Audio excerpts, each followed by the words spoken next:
There's a big trend on the internet right now, where somebody messages someone else whose phone number is identical apart from their last digit, which is either one up or one down. Upon receiving one of these, I scrolled past it like any other post you see on the internet, gave it a quick chuckle, and continued like any other time. The idea was pretty absurd, I thought, especially with how easy it is to look up someone these days. Not to mention, you'd have the same area code, and there are a lot of lunatics out there looking for a reason. The thoughts came and went, and before I knew it, I was going about my day as usual, when I felt my pocket buzz. My hands were full of groceries at the time, so I didn't pay much attention to it, but it continued to buzz at random intervals. When I finished putting everything away, I was able to reach in my pocket and pull my phone out. "Hello?" the text read. That was all. And of course, it was from a number I didn't recognize. I replied asking who it was, already thinking it was somebody with the wrong number. Of course, I didn't get a response. I continued doing my chores without interruption until the sun began to set. My pocket vibrated again. It startled me, as it had been several hours since the individual's first message. I figured they realized their mistake and just moved on, but there they were again, another message. "What time is it where you are?"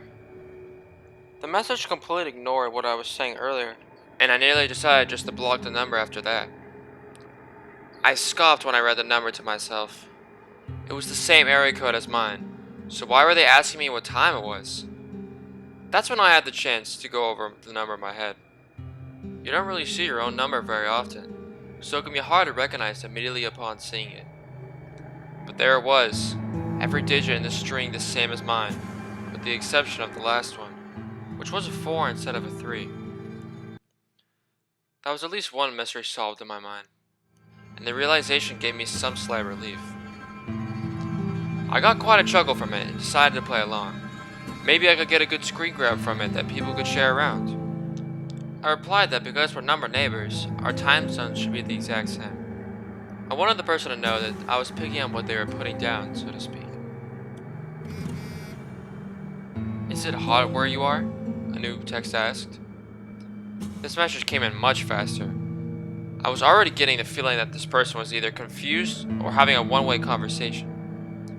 Or perhaps they were just alluring me to say something dumb online. It was the middle of summer, and it was quite warm out, but I wasn't about to play into the person's game. So I lied, replying that my AC was running full blast due to the heat, and that it was pretty comfortable. Almost immediately the next message came through. "You're lying. Your AC isn't on," it read. I must have read the message about 50 times. I could feel myself getting chills. I know it wasn't from my air conditioner, because as the text clearly stated, it wasn't on. It was currently off because I decided just to deal with the heat in an effort to lower my electric bill. When I finally managed to lift my gaze from the glowing screen, I quickly scanned around the living room, paying particular attention to the windows. With the faint beam of light still peeking over the horizon, I tried to see if any shadows would stand out. Before I let myself panic, I decided to investigate further. Maybe it was just a lucky guess. I mean, I definitely couldn't have been the only person sweating it out to save money in my area code. My fingers quickly tapped against the screen to reply. "Where are you?" I asked. Once again, almost the moment I sent the message, a notification lit up my screen. It was as if the person already had the message typed out. "I'm in the backyard. Come around back," it said. Another message quickly followed it, this time containing my home address. I didn't stand there and stare at the message this time. Instead, I kept my phone in my pocket and moved to my supposed number neighbor's location. When I got close to the kitchen, which had a large sliding glass door that overlooked my backyard, I stopped. With my hands on the doorway, I slowly peeked around the corner to try to get a look at the yard. The first thing that became clear was that the motion light hadn't been triggered.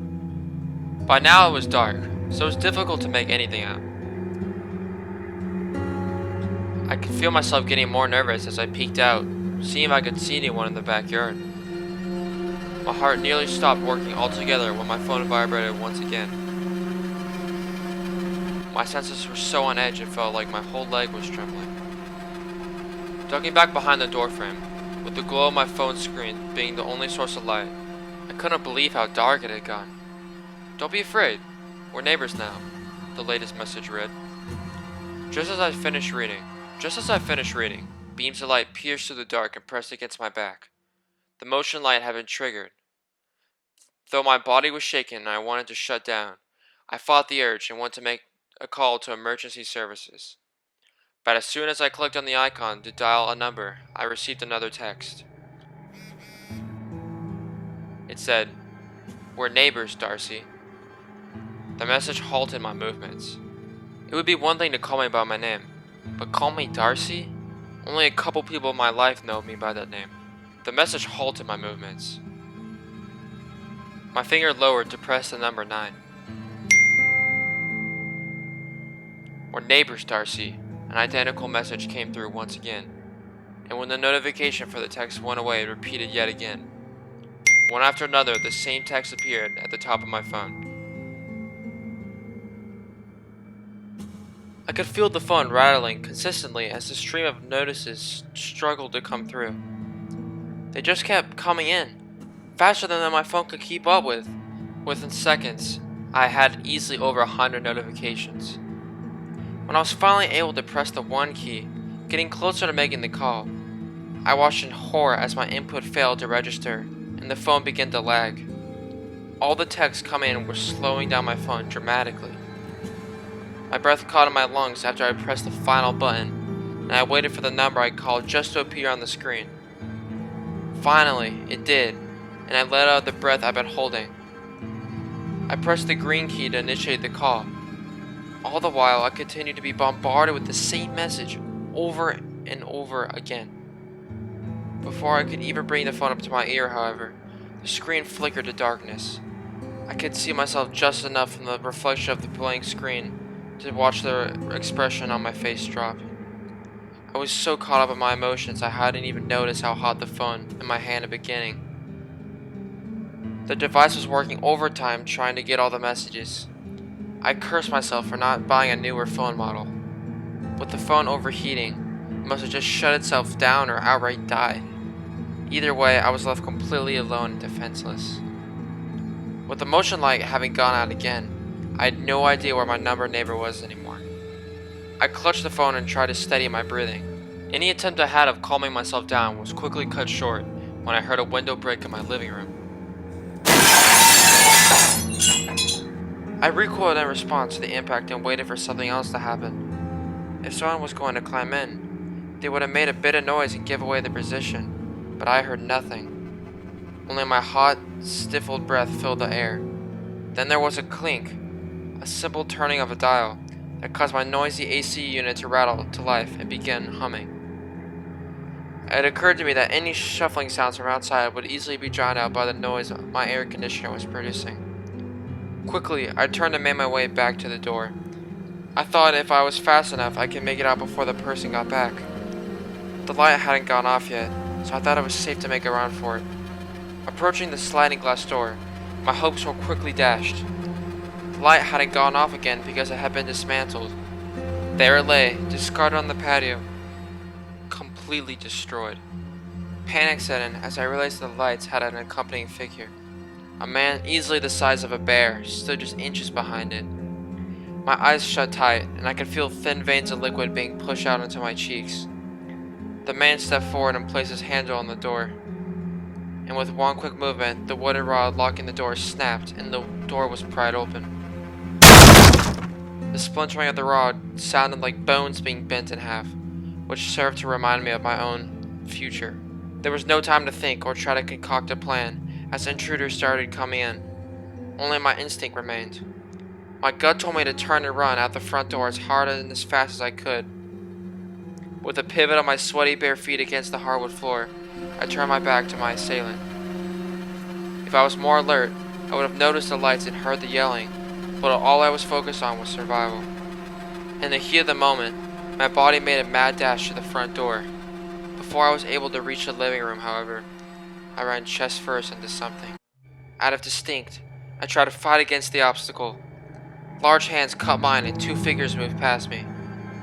As my senses returned, I looked into my eyes of the man in front of me and realized he was wearing a blue uniform, bathed in the light of sirens. The other two men were shouting commands, beginning to restrain my number neighbor as the officer who caught me tried to calm me down. With my cell phone still in my hand, I repeatedly asked the officer if my call made it through. I didn't get an answer at the time. My number neighbor didn't put much of a fight. He had no problem intimidating a girl all on her own, but with two pistols aiming his way, he became a lot more submissive. Before I really got a good look at the guy, they were pulling him out through my busted front door. Officer McKinley, the one who I ran into, helped calm me down and make sure I was safe before he answered any questions. When the time was right, I asked again how the cops knew what was going on and if my call managed to get through.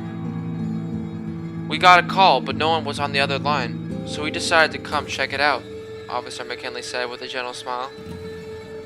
I asked them why they would investigate a call without any information, or how they knew what house to go to. I'm the chief of police. No one could tell me no.